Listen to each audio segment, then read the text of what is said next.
From numerous controversies surrounding Ezra Miller's past misdeeds to the Flash's absence from DCU's upcoming schedule, here's what James Gunn had to say about the Flash's future in the DCU. This is a pretty relevant question given all that Miller has been up to. The lead actor of The Flash has been involved in a troubling series of events.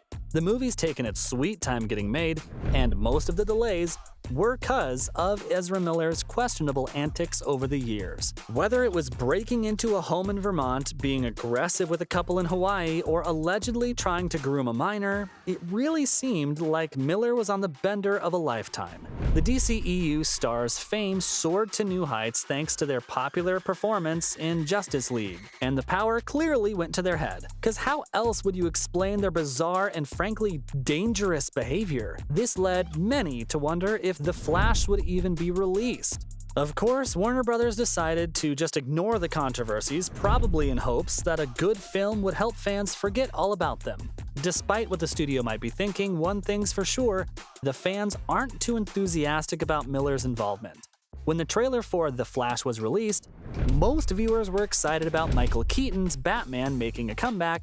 Sasha Calle's role as Supergirl was also well received, which is surprising considering she's standing in for the beloved Henry Cavill. However, when it came to the question of Miller's inclusion, it's safe to say that fans were confused. Many commented on how strange it was to see Ezra in the lead role, with some calling his escapades over the past couple of years an outright reign of terror. A few fans went on to claim that they might not watch the film, simply because they couldn't look past Ezra's endless list of misdeeds. Sure, the actor went to therapy and rehab, but is that really enough to make up for all the harm they've done? Regardless, Miller's gonna appear as The Flash at least one more time, and it'll be in one of the biggest DC movie events so far. Because after all, The Flash serves as a reboot to the entire franchise, which makes sense given the mixed reception of the initial DCEU films. James Gunn's not taking any chances now that he's in the top spot, so he's decided to just retcon all the previous movies, starting the new DCU off with a clean slate. That actually explains why Miller's still in the lead role. You see, they needed some kind of continuity with past DCEU flicks, otherwise the reboot concept would have fallen flat. So despite the general sense of outrage among the fans, Miller has managed to cling on to their biggest role against all odds, and it's all due to Gunn's grander vision for the future of the cinematic universe. But one question still remains, is Ezra going to have a future in this brand new DCU? At the end of the day, there's only one person who can answer that, the man in charge, James Gunn.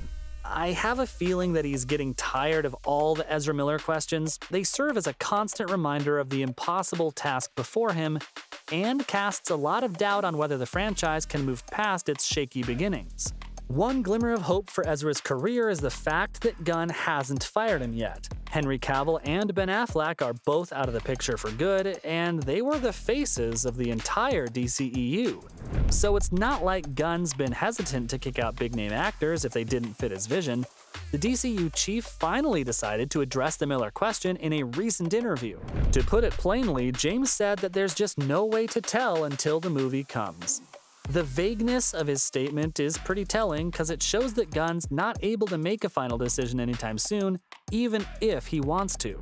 Now, according to some anonymous sources, Warner Brothers really doesn't want Ezra around anymore. I can't even imagine how stressed out CEO David Zaslav must be right now. The guy has an impossible task before him. And sources have said that he's just hoping Miller keeps a low profile till the movie comes out, presumably so that he can fire them right after. The source went on to say that Miller's not exactly welcome at Warner Brothers headquarters, even if they manage to avoid any further controversies. If this is true, no amount of remorse will save Ezra's career. And I totally get where Warner Brothers is coming from here. After all, Ezra Miller's been a real thorn in Zaslav's side, creating mess after mess for the new CEO to clean up. To make things worse for Miller, Warner Brothers reportedly started looking for a replacement in 2022. This was when the Ezra controversies were really piling up, and Zaslav didn't want to take any chances as the recently appointed CEO. Warner Brothers executives went so far as to create a short list of potential replacements, with 1917's George McKay sitting at the very top. Needless to say, fans were overjoyed upon hearing this, and the outpouring of support really won't work in Ezra's favor. That said, so-called inside sources are usually just taking shots in the dark. There's no guarantee that Ezra's reappearance is off the table, at least not entirely. After all, they're still leading a summer blockbuster for Warner Brothers, and if the studio's willing to keep Ezra on for something of this scale, something tells me that they might survive this yet. You see, The Flash isn't just a DCU reboot, it's also a Warner Brothers Hail Mary. Virtually every recent DCU release has been a dud, with Black Adam failing spectacularly, and even Shazam 2 missed the mark. That leaves the studio in a real state of crisis, and they'd be willing to do anything to prevent further loss. If The Flash makes enough money, that'll give Gunn's new DCU the boost it needs, and I'd imagine he and the higher-ups at Warner Brothers will start feeling pretty forgiving all of a sudden. This can only mean one thing. Ezra Miller's future is tied to the success of the film. Warner Brothers is willing to give them one last chance, but that's only because they're desperate. All previous attempts to turn the DCEU into a bona fide franchise failed miserably, all while the MCU kept soaring to even greater heights. Neither Affleck nor Cavill fit into Gunn's plans for a younger, fresher DCU, but Miller? They're the heart of the franchise's saving grace, which explains Gunn's reluctance to say anything conclusive. Besides, Miller's already branched out as the Flash in a recent crossover event, namely in the CW show of the same name. Grant Gustin's popular Flash TV series recently incorporated storylines from the Crisis on Infinite Earth comics, which brought the characters from across the multiverse onto the small screen. One of the more notable inclusions was Ezra Miller, who reprised their DCEU role for a brief appearance. Now, I highly doubt they could have done that without Warner Brothers' express permission. If the studio allowed Ezra to put on the iconic costume for a crossover event like that, it's not too much of a stretch to think they'd keep him on for their own DCU crossovers. Provided that The Flash rakes in the big bucks, of course. However, Gunn doesn't seem to care all that much about Ezra, cause he's already got big plans for the future of his cinematic universe. Sure, The Flash will set everything up, but Gunn mostly sees it as a palate cleanser for the main course. You see, the rebooted DCU doesn't technically begin with The Flash, at least not in Gunn's view.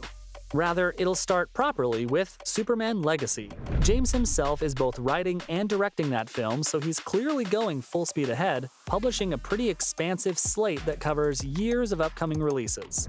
That's partly why Ezra Miller's future looks so uncertain. The Flash is conspicuously absent from the slate. We've got a new Superman movie, along with Batman the Brave and the Bold, and even a Swamp Thing movie to look forward to. On top of all that, Supergirl's getting her own film, and we're also gonna see a movie about the Authority, which is kinda like a gritty, morally gray version of the Justice League. Gunn also has a bunch of HBO Max shows he's working on, ranging from a series about Amanda Waller to a detective thriller that'll bring the Green Lantern Corps to the DCU. Notice anything missing? There's literally no mention of The Flash. Like, Gunn's bringing in obscure characters like Booster Gold, yet The Flash is nowhere to be seen. Maybe the Speedster will turn up in a surprise cameo here or there, but if that were true, wouldn't it be apparent from the release schedule? Gunn's even given the first phase of the DCU a name, Gods and Monsters, so it's not like he's coming in without a plan. The lack of any planned Flash content, coupled with Warner Brothers already having a list of potential replacements, really seems to suggest that Ezra's on their way out. Unless The Flash earns like $1 billion or something. I guess we'll have to wait just until June 2023 to find out. So from The Flash's conspicuous absence from the DCU's upcoming releases, to the dark cloud that Ezra Miller's alleged crimes cast over the franchise, now this is everything you need to know about The Flash's future in the DCU.